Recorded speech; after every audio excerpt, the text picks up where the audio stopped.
বন্দে পুরুষোত্তমাম জয়গুরু পরম প্রেমময় শ্রী শ্রী ঠাকুর অনুকূলচন্দ্রের আলোচনা প্রসঙ্গে ষষ্ঠ খণ্ড গ্রন্থ থেকে পাঠ। 17ই অগ্রহণ রবিবার 1351 ইংরেজি 3/12/1944।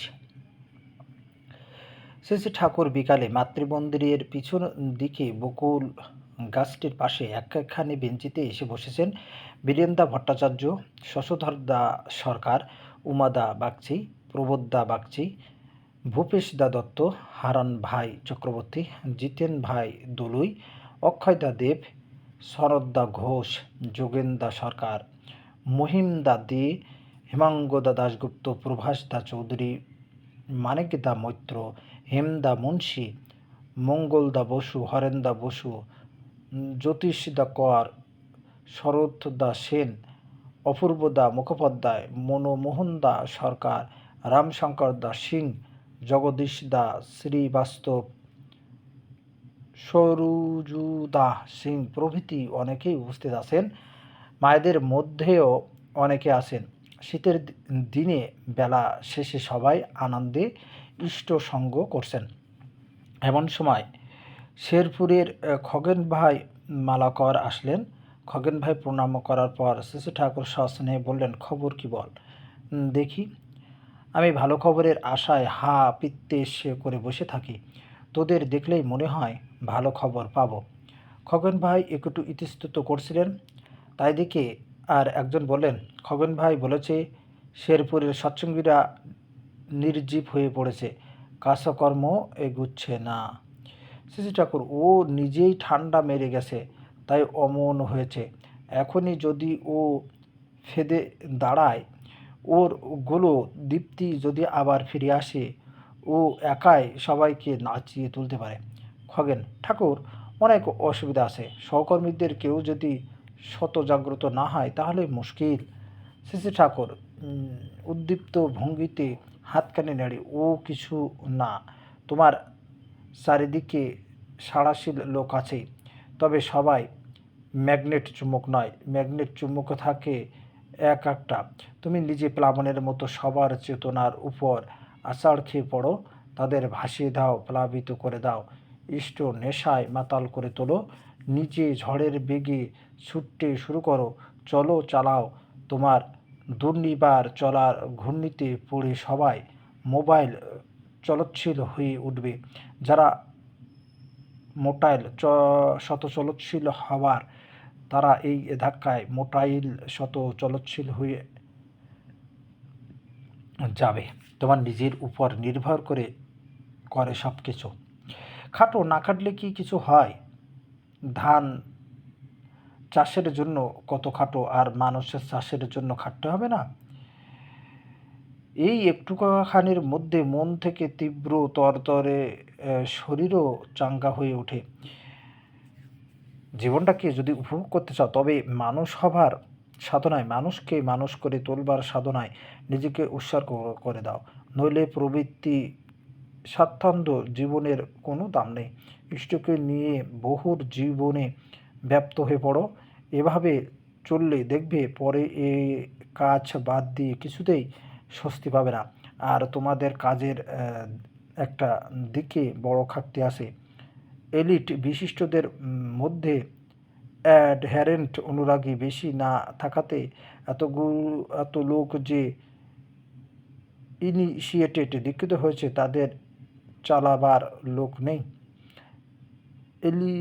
এলিটি বিশিষ্ট শ্রেণী এবং মাছ জনসাধারণ যেন এক পাখির দুই ডানা, একটা বাদ দিয়ে আর একটা চলে না। পরস্পরের সঙ্গতি ও যোগাযোগ না থাকলে উভয়ই ক্ষতিগ্রস্ত হয়, কিন্তু পারস্পরিকতা থাকলে উভয়েরই শক্তি বৃদ্ধি পায়।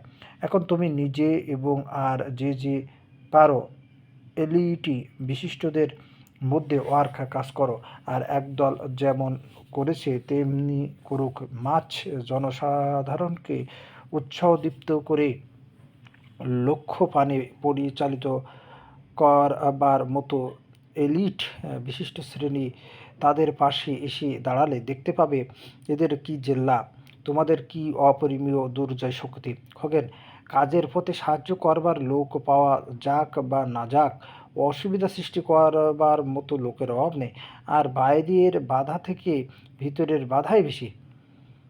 শেষ ঠাকুর কথাটা ঘুরিয়ে নিয়ে সহাস্যে রহস্য করে বললেন, আমি তো তাই বলি, নিজের চরিত্রের ভিতরকার যে বাধা, সেই সব চাইতে বড় বাধা।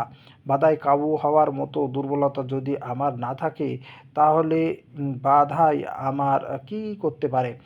বাধাই যে কাবু হই, এতেই বলে দেয় যে রোগটা খুব প্রবল নয়।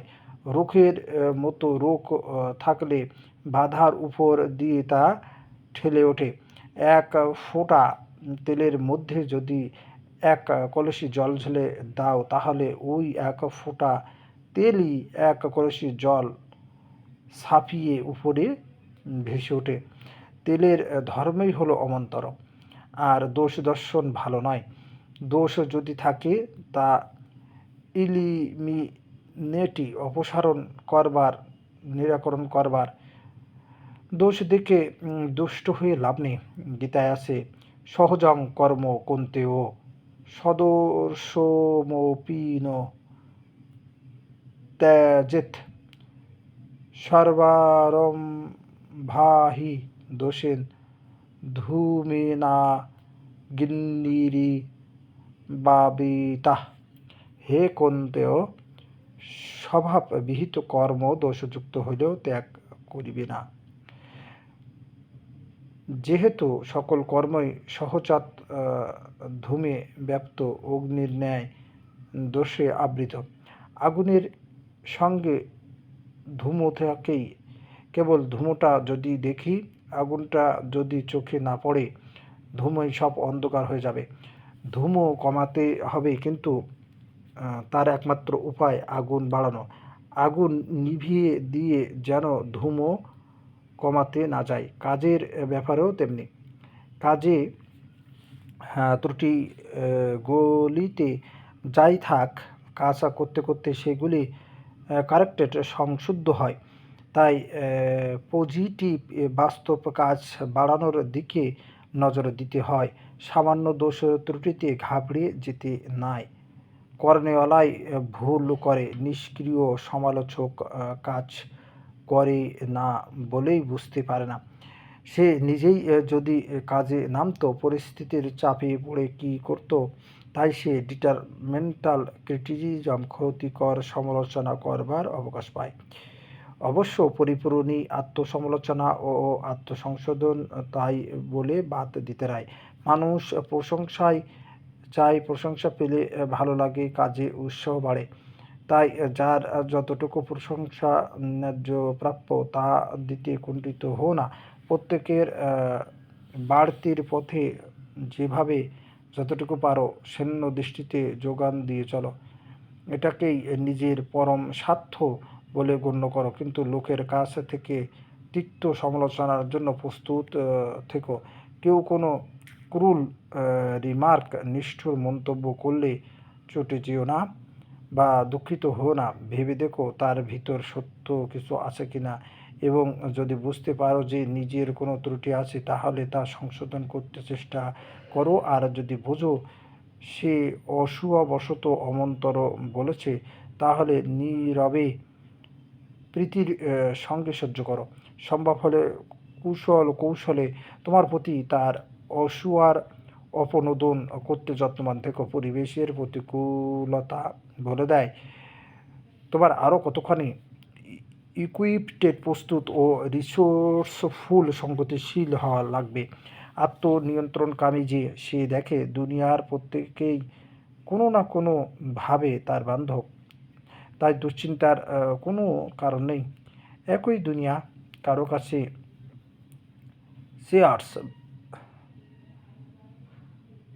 চেয়র্স বিশৃঙ্খলা, কারো কাছে কসমস শৃঙ্খলা।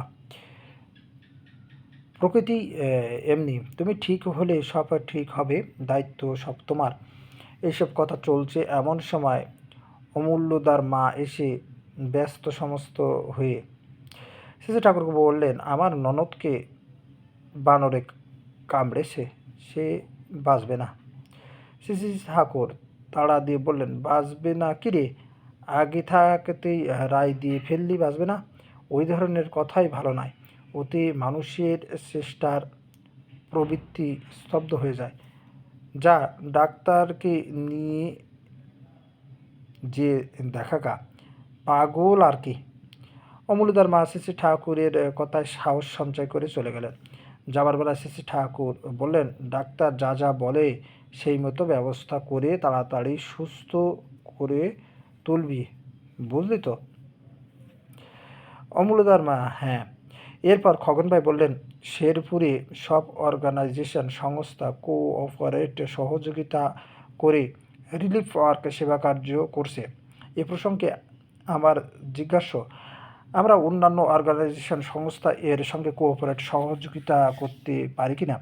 শ্রী শ্রী ঠাকুর, আমি বলি এমনভাবে কাজ করো যাতে রিলিফ সাহায্য এর দরকার না হয়, প্রত্যেকে যাতে এবল সমর্থ হয়ে ওঠে সেইভাবে নেচার পোষণ দিতে হয়। একদল কেবল সাহায্য দেবে আর একদল কেবল সাহায্য নেবে, এ অবস্থা আমার ভালো লাগে না। এতে মানুষের মনে ইনফেরিওরিটি, হীনমন্যতা গজায়। আমার মনে হয় এক পরিবারের লোক পরস্পরের জন্য যেমন করে তেমনতর বোধ ও আদান প্রদানের ব্যবস্থা যদি করা যায় তাহলে ভালো হয়। যে দুর্বল ও অক্ষম সেও তার মতো করে কিছু করুক, দিক থুক ও অপ্রত্যাশী হয়ে প্রীতির খাতিরে বাগান থেকে দুটো শাখা পাতা তুলেও অন্তত একজনকে দিক। গায়ে বল আছে যার, সে গায়ে গতরে খেটে অপরের কিছু উপকার করুক, আর এ ব্যাপারে পয়সা পাবার তোয়াক্কা যেন না করে। অপরের জন্য নিঃস্বার্থভাবে ভাবতে শিখুক, করতে শিখুক। এই অ্যাক্টিভ টেন্ডেন্সি, সক্রিয় প্রবণতাই হলো অ্যান্টিডোটি অফ পোভার্টি অ্যান্ড ইনএবিলিটি, দারিদ্র্য ও অসামর্থ্যের ঔষধ। এইটে ইম্পার্ট সঞ্চারিত করে দেখো, এর মতো রিলিফ সাহায্য আর হয় না। আমি বলি মানুষ মানুষের হোক, তাহলেই তার অভাব ঘুচতে থাকবে। অন্তরের আবেগ নিয়ে ইষ্টভীতি যারা নিখুঁতভাবে করে তাদের ভিতরে একটা শ্রীমন্ত ভাব ফুটে ওঠে। আর কোঅপারেশন সহযোগিতা, নন কোঅপারেশন অসহযোগিতা তো কথাই নয়। পারপাস টু দ্য প্রিন্সিপাল, আদর্শানুগ উদ্দেশ্য যদি ফুলফিল্ড পরিপূরিত হয়, কোঅপারেটিভ সহযোগিতা করবে, না হলে করবে না। তোমাদের কি করণীয় তা তোমাদের মাথায় আছে? এখন বিশেষ একটা স্থানে সেটা কীভাবে ফুলিয়ে তুলতে হবে তা অঙ্ক কষে কষে দেখবে। যেখানে যেমন প্রয়োজন তেমনি করবে। লিটিল হিটলার, ছোট হিটলার বলে একটা কথা জার্মানিতে চালু আছে। কথাটা আমার খুব ভালো লাগে। তোমরাও ডিফিডেন্টলি ইন্ডিপেন্ডেন্ট, অধীনভাবে স্বাধীন, আবার ইনডিফিডেন্টলি ডিপেন্ডেন্ট, স্বাধীনভাবে অধীন। শরীরের বিভিন্ন অর্গান যন্ত্রের মতো, নচেত একটা সিস্টেম বিধান হয় না। তোমরা তো মেশিন যন্ত্র নাও, প্রত্যেকের রেসপন্সিবল ইউনিট, দায়িত্বশীল ব্যষ্টি, বুঝে সুঝে যা সমীচীন তাই করবে। অবশ্য যেখানে তেমন প্রয়োজন হয় যথাস্থানে কন্ট্রোল পরামর্শ করতে পারো, কিন্তু খুঁটিনাটি তোমাদের নিজেদের মাথা খাটিয়ে বের করতে হবে। আর সোশ্যাল ওয়ার্ক, সামাজিক কাজ এর কথা যে বলো, আগে তো ইন্ডিভিজুয়াল ব্যষ্টি, তাদের দিয়ে তো সোশ্যাল, সামাজিক যা কিছু, তাই ব্যষ্টিগুলিকে গড়ে তোলার দিকে নজর দাও।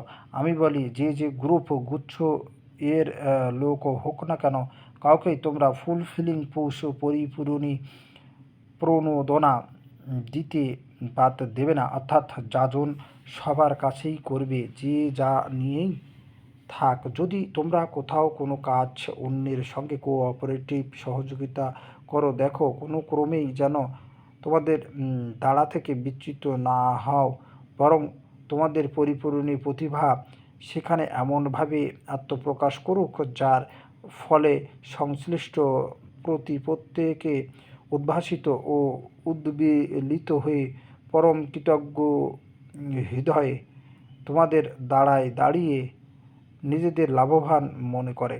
তোমরা পারো না এমন কাজ নেই, করনি তাই মনে হয় পারো না। তোমরা ইচ্ছা করলেই পারফেক্ট পূর্ণ হতে পারো। Glorious success is waiting for you.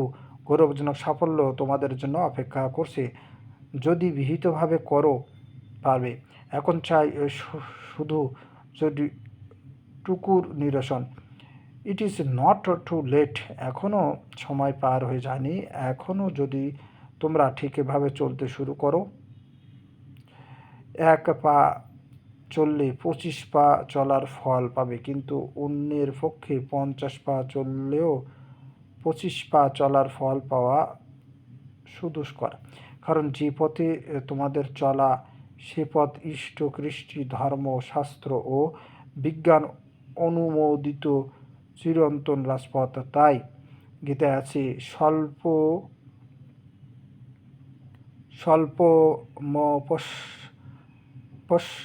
পশ্য ধর্মস্য ত্রায়তে মহত ভায়াত।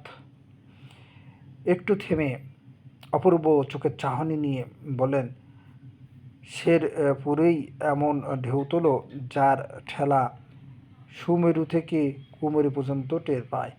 খগেন ভাই, মাঝে মাঝে মনটা বেশ থাকে, আবার মাঝে মাঝে মনটা নেমে যায়। চেষ্টা করো ও অমন হয়, ওদিকে খেয়াল দিতে নেই। কান আছে ওঠা নামা প্রেমের তুফানে, করবে কি? মাঝে মাঝে ফাঁকা মাঠের মধ্যে চলে যাবে। সংশয় ও নিরাশার মুহূর্তে চাণক্য যেমন ভাবভঙ্গি সহকারে নিরলায় স্বগত উক্তি করে মনের সংকল্প বজ্রদৃঢ় করে তুলতেন, নিজের মন শক্ত করে তুলবার জন্য তোমার প্রয়োজন মতো তুমিও অমনটা করবে, দেখবে কি হয়। নিজের নিখুঁত ভাবভঙ্গি সহকারে চাণক্যের পাঠ করে দেখালেন। গোপালকে দেখতাম মাঝে মাঝে দুপুর রোদে একলা এক ছাত নিয়ে মাঠের মধ্যে চলে যেত।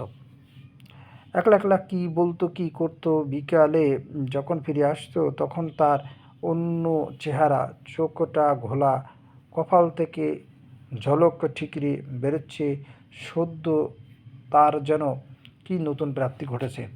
মা মাঝে মাঝে আপন মনে বলতেন, কেন পান্থ ক্ষান্ত হও, হেরি দীর্ঘ পথ উদ্যম বিহনে কার পুরে মনোরথ, কাটা হেরি ক্ষান্ত কেন কোমল তুলিতে, দুঃখ বিনা সুকুলাপ হয় কি মহিতে।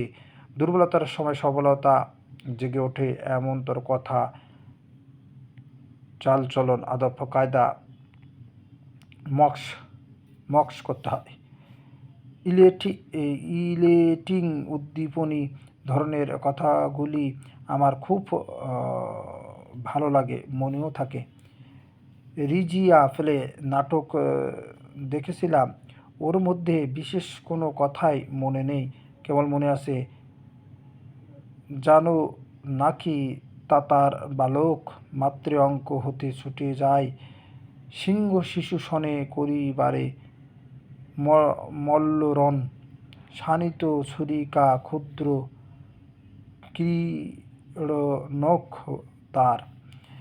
এমনি ধাঁচে কখনো চাউনিতে, কখনো কথায়, কখনো গানে, কখনো ভঙ্গিতে, আলাপে, আপ্যায়নে, ব্যবহারে নিজের ও পারিপার্শ্বিকের মনে উৎফুল্লতার তুফান তুলে দাও। তোমার ডগমগ ফল্লু মাতোয়ারা ভাব, চেতন চলন, দীপ্ত দরদ দেখেই মানুষ তখন ভাববে এ কি দেবতা না মানুষ। মনে জাগবে দেখে যেন মনে হয় চিনি ওহারে, সবাই আকৃষ্ট বোধ করবে। কখনো হয়তো বেকুবের মতো হেসে ফেলছো, কখনো উইসমুট প্রজ্ঞাভাব নিয়ে আছো, অথচ তোমার প্রত্যেকটা স্ট্রোকি অফ বিহেভিয়ার, বাইরের স্পন্দন সতই নর্মাল, সহজ, অ্যাট্রাকটিভ, চিত্তাকর্ষক ও থট প্রভোকিং, চিন্তা উদ্দীপী। কঠোর ইষ্টানুরাগের দৌলতে তোমার ব্যক্তিত্বে এমন ইরেসপন্সিবল ম্যাগনেটিক চার্ম, দুর্নিবার চুম্বক আকর্ষণ ফুটে ওঠা চায় যা মানুষ ইগনোর উপেক্ষা করতে না পারে। প্রফুল্ল: খগেন খুব ভালো বক্তৃতা করতে পারে, আর নিজের স্বাধীন ব্যবসায় থেকে আয় করে ৩০০ টাকা দিয়েছে। কৃষ্টি প্রহরী চালাচ্ছে, সংসারে যা করণীয় তাও করছে।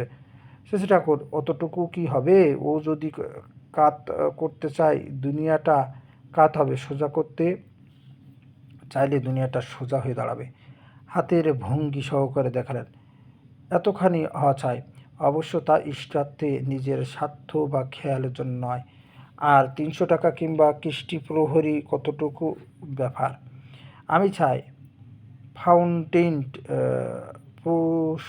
প্রস্রবণ, অফুরন্ত স্রোত, যার ইতি নেই। ব্রহ্মের কি ইতি আছে নাকি রে? ব্রহ্ম এসেছে বিনহ ধাতু থেকে। বিনহ ধাতু মানে বাড়া, বাড়াটা অনন্ত। তোমার পাড়া অফুরন্ত হোক, তা অর্থে, সামর্থ্যে, সেবায়।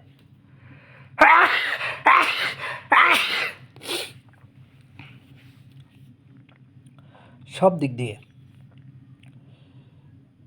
যে বংশে জন্মেছ তাদের খাসনাটা দিয়ে, বাদবাকি দিয়ে তোমরা মাতলামি নেশা চালাও। হাফিজের মতো ইষ্ট টানের সুরায় পাগল হও, মাতাল সাজো, দেখবে জীবনটা উপভোগ করতে পারবে। ধর্ম, অর্থ, কাম, মোক্ষ দাসী হয়ে তোমার সেবা করবে। মোক্ষ মানে আমি বুঝি অজ্ঞতা হতে মুক্তি। বুকের আগুন দাও, দহন বেগে জ্বালিয়ে তোলো। নিজের বুকে আগুন না থাকলে মানুষের বুকে আগুন ধরাবে কি দিয়ে? খগেন: ব্যবসায় থাকায় আমার কাজের অসুবিধা হয়েছে। শশী ঠাকুর: ব্যবসা যদি পারপাস টু দ্য প্রিন্সিপাল, আদর্শানুগ উদ্দেশ্য ফুলফিল, পরিপূরণ করে তবে তাতে দোষ কী? আর ব্যবসা ভালো করতে গেলেও তো মানুষ, তো তোমার মানুষ দরকার। সবটার জন্যই এটা লাগে। এক ভক্তি বিশেষ্যতে কনসেন্ট্রেশন, একাগ্রতা চাই। সব সময় সব কাজের ভিতর দিয়েই, সব কিছুর ভিতর দিয়েই সেন্ট্রি, কেন্দ্র অর্থাৎ আইডিয়াল আদর্শের সঙ্গে যুক্ত থাকা লাগে। বেবিচারিণী ভক্তি ভালো নয়। কোনো কিছুর প্রতি এমনভাবে আসক্ত হবে না যাতে তোমার আদর্শ প্রীতি মলিন হয়ে যায়। তোমার হাজার কাজ থাক, তাতে কোনো ক্ষতি নাই, কিন্তু সেগুলি যেন হয় একেরই জন্য। নানা গুণবিশিষ্ট বহু লোক যদি তোমার অনুগত হয় এবং প্রত্যেকে তার বিশেষ বিশেষ গুণ যদি তোমার সেবায় লাগায়, তাতে কি তোমার লাভ বই ক্ষতি হয়? খগেন: এমনি তো বুঝি করাটাই শক্ত। চেষ্টা করো, করাটা শক্ত কিছু নয়, করলেই করা হয়। ঝম করে করতে শুরু করে দিতে হয়। করতে আরম্ভ করলে ধীরে ধীরে করা পারফেকশন, পূর্ণতা এর দিকে যায়। করার ভিতর দিয়ে গড়ে ওঠে প্রকৃতি, ইংরেজিতে যাকে বলে নেচার। তখন অটোমেটিক্যালি আপনা থেকে করা হয়। খগেন: প্রত্যেকের পারগতার একটা সীমা আছে তো? সেটাকে সহজে তুমি মাঝখানে অযথা এক গোজা বসাও কেন? সীমা থাক বা না থাক, তুমি টানের তোড়ে করে যাও, যা হবার হতে থাক। ব্রহ্মের ইতি করা জানা পাড়াকে ডেকে আনে। এভাবে অনন্ত পাড়ার পথ খুলে যায়। হেরিডিটি, বংশগতি বা ইনস্টিন সহজাত সংস্কার সম্বন্ধে কথাটা মনে রেখো যে অ্যাকুইজিশন, অর্জিত বিদ্যা বা গুণ একদিন ইনস্টিন সহজাত সংস্কার হয়। ইনস্টিন সহজাত সংস্কার একদিন সুপার ইনস্টিন মহা সহজাত সংস্কার হয়। এমনি করেই ইভলিউশন, বিবর্তন। বেলা পড়ে এসেছে। শশী ঠাকুর এইবার সদল বলে বেড়াতে বের হলেন। রাস্তায় হরিপদ তার সঙ্গে দেখা। হরিপদ দাস সাহা হনহন করে আশ্রমের দিকে আসছেন। শ্রী ঠাকুরকে দেখে গতি একটু স্তিমিত করলেন। শ্রী ঠাকুর ফিকে করে হেসে মধুর কণ্ঠে জিজ্ঞাসা করলেন, কি প্রভু, কোথায় গিয়েছিলে? হরিপদ দাদা, একটু বেরিয়েছিলাম। শ্রী ঠাকুর সহাস্য বদনে অনুমতি গ্রহণের সুরে, এইবার আমি একটু বেরোই? হরিপদ দাদা সলজ্জভাবে, আজ্ঞে হ্যাঁ। চলতে চলতে অতিথিশালার সামনে একটা জায়গায় শ্রী ঠাকুর হঠাৎ থমকে দাঁড়িয়ে উচ্চস্বরে ডাক দিলেন, কালু, ও কালু। কালুদা আইচ, আজ্ঞে বলে তাড়াতাড়ি ছুটি আসলেন কাছে। রাস্তার একটা ইট দেখিয়ে দিয়ে শ্রী ঠাকুর বললেন, এইসব ইট মানুষের পায়ে লাগে, হয় এটা উঠিয়ে ফেল, নয় নয় ভালো করে বসিয়ে দে। এখনই কর। আমি কি দাঁড়াবো? কালুদা বললেন, না ঠাকুর, আপনি যান, আমি এখনই করে দিচ্ছি। শ্রী ঠাকুর ওখান থেকে এসে রাধারমনদার বাড়ির কাছে বসলেন। আশু ভাইয়ের একটা ভালো কবিতার কথা শ্রী ঠাকুরের কাছে বলা হলো। শুনে আগ্রহ সহকারে বললেন, নিয়ে আয় দেখি। আশু ভাই ভট্টাচার্য নিয়ে আসার পর পড়া হলো। পড়ার পর শ্রী ঠাকুর বললেন, ওর কলম খুলে গেছে, এমন লেখা তো বেশি দেখতে পায় না। যদি অনুসরণ করে কালে কালে আরও কত ভালো হবে। বন্দে পুরুষোত্তমম, বন্দে পুরুষোত্তমম, বন্দে পুরুষোত্তমম। জয় গুরু।